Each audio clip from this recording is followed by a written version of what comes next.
with the emphasis in the state and really everywhere now on educating kids and putting them in jobs. I think it made a lot of sense for East Carolina to step up their engineering program.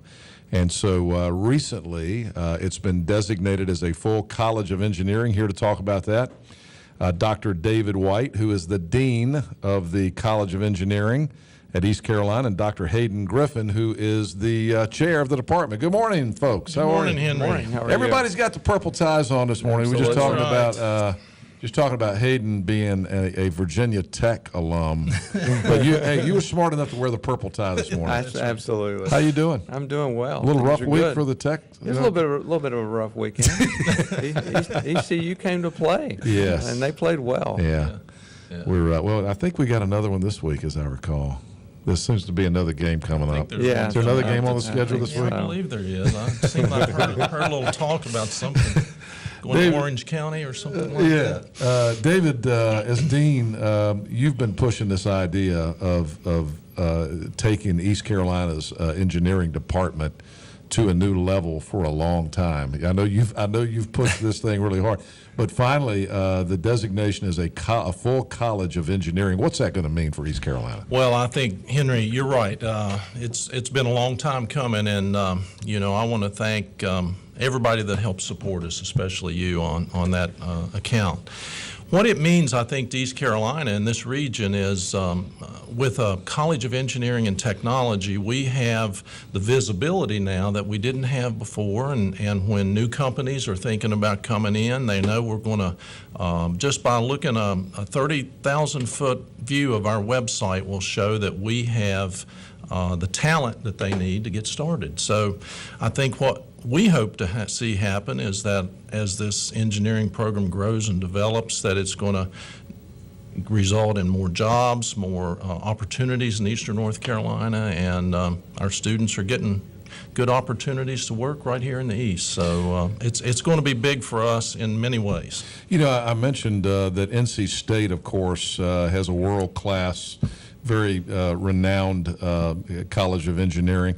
But I have to say that Dr. Randy Woodson and the folks at NC State have been very supportive of the efforts here. Absolutely. I think they see us as partners. Yeah. That what we do complements what they're doing. They have tremendous graduate programs, great undergrad, tremendous College of Engineering, but that doesn't mean we didn't need one here in the East as well. Right. And so, in fact, some of our students after they graduate are going on the state for graduate work and other opportunities. So it's a great combination for us.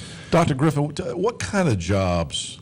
A kid matriculates through the College of Engineering now here at East Carolina. What kind of job is he a candidate to get? Well, we have students getting jobs in all sorts of companies, large companies, small companies, project managers, design engineers.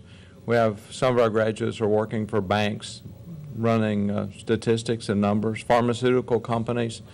The pharmaceutical industry is huge in this part of the state, and they're hiring quite a few of our graduates. About 95% of our graduates have jobs within 90 days of graduation.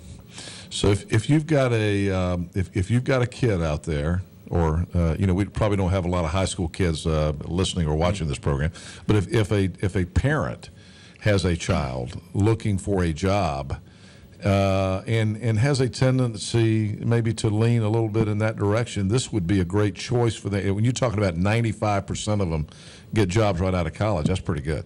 It is amazing. Yeah. The jobs are there. We have students from last year who went to graduate school at places like Cornell, Georgia Tech. So they're going to really good graduate schools, getting great jobs. It's really fun to watch. Yeah. What kind of response have you gotten throughout the world of academia to when we announced that East Carolina was going to have a full College of Engineering, David?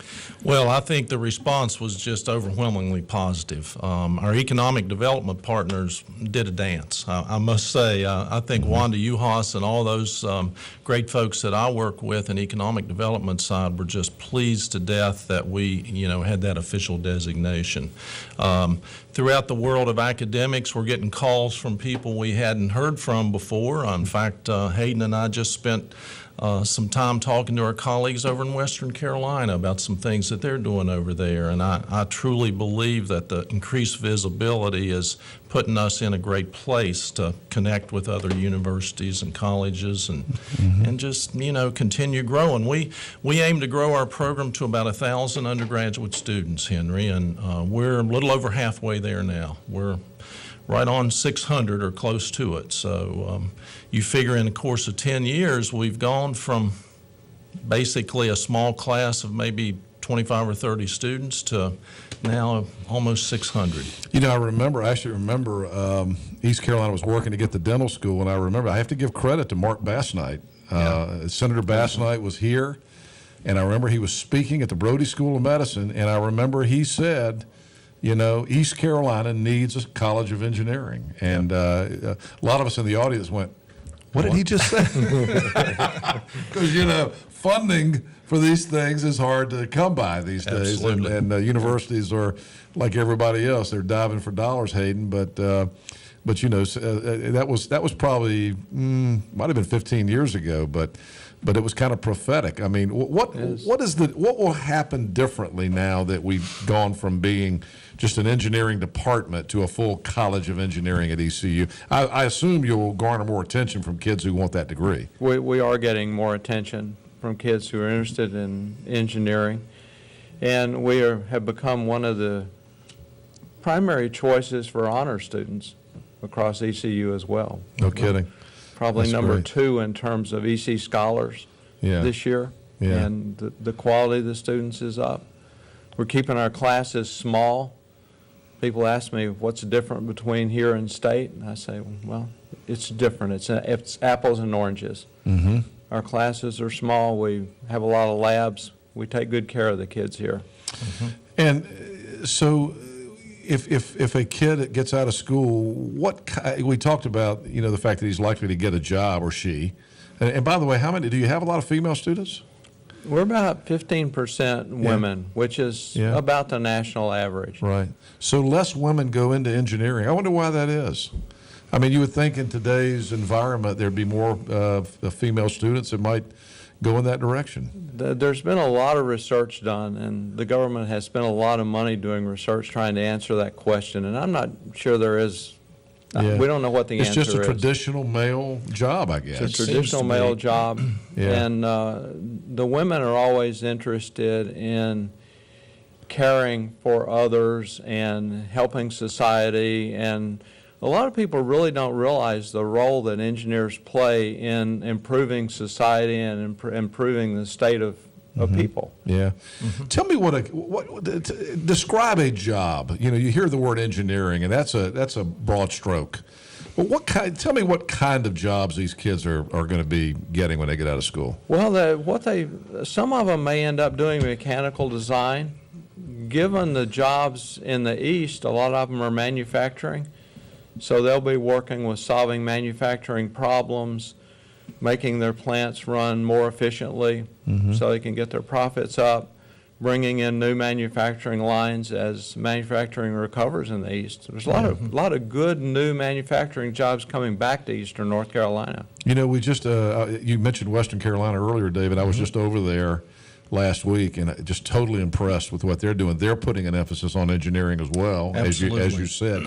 But the governor spoke on Friday and made the comment about how manufacturing is making a real comeback in North Carolina. And so if that's the case, these companies are going to be needing your graduates. Absolutely. And I think that companies look to see what kind of talent pool you have before they even make a decision to expand. So this has been huge for us, Henry, and the pharmaceutical industry side is coming back. We're seeing other industry sectors growing here in Eastern North Carolina. And the other thing about our engineering students is they're very innovative, and many of them are coming out with new designs for new equipment or new prosthetics. We just began a master's degree in biomedical engineering, so we're working closely with our colleagues in Brody to deliver that. So there's not only the factory manufacturing opportunities, there's also the innovation and entrepreneurship opportunities that come You know, when these bright graduates put their efforts behind solving the world's problems, some pretty phenomenal things start happening. It's exciting. Dr. David White, the Dean of the new College of Engineering at East Carolina. It's not new, but it's been renamed the College of Engineering, and Dr. Hayden Griffin, the chairman. What else do you want us to know, Hayden, about what's going on at ECU in engineering? Well, I think the things we're proudest of are the way our program has grown. We're attracting new faculty. We have about between 30 and 35 faculty and staff members who support the program. There's a lot of student interaction. I interview all the students right before they graduate, and the one thing that they all mention is that they know the faculty, they've gotten to work with the faculty closely, and they feel like that they're just really a member of a family and a team when they're in this program. David, any final thoughts? Well, I just think the future looks bright for us and for Eastern North Carolina. In spite of the struggles we have, I think some really good things are happening, Henry. And I'm very optimistic about the future and grateful for all the support we've had from our leadership to grow this College of Engineering and Technology into something that I think can be central to the regional transformation that ECU talks about as being such an important part of our mission. I tell you, if I ever need to hire a lobbyist, I'm going to hire David White. Because, you know, Dave, I mean, if you think about it, you know, East Carolina, in the midst of the biggest funding crisis in the university's history, maybe since the early days of the university system, you know, David comes up and says, you know, we want a College of Engineering. You know, we just got a dental school here. you got one of the biggest engineering schools 70 miles away at NC State. I remember when David first mentioned this to me, what was going through my mind was, NC State will fight this. But I have to hand it to David. He made the case, and you know, you did a great job, and you were relentless in your pursuit of getting this College of Engineering. And boy, once again, East Carolina gets it done. Well, thanks, Henry. And you know it was a team of somebody has to be out there squawking. I know who a lot, the coach was. Well, I know who the lobbyist was. I really appreciate that. I'll take that as a great compliment from you. Thank you, Henry. It is indeed a great compliment. As I've said to you many times, we're very proud of you and the work that you do here. And Hayden, it's great to see you again. Good to see you. And Thanks for having us. thank you for all you do for my alma mater and for taking engineering to a new level here and for creating new jobs in Eastern North Carolina. Good stuff. That's great. Thank you for having us, good to have Henry. you both. Wonderful.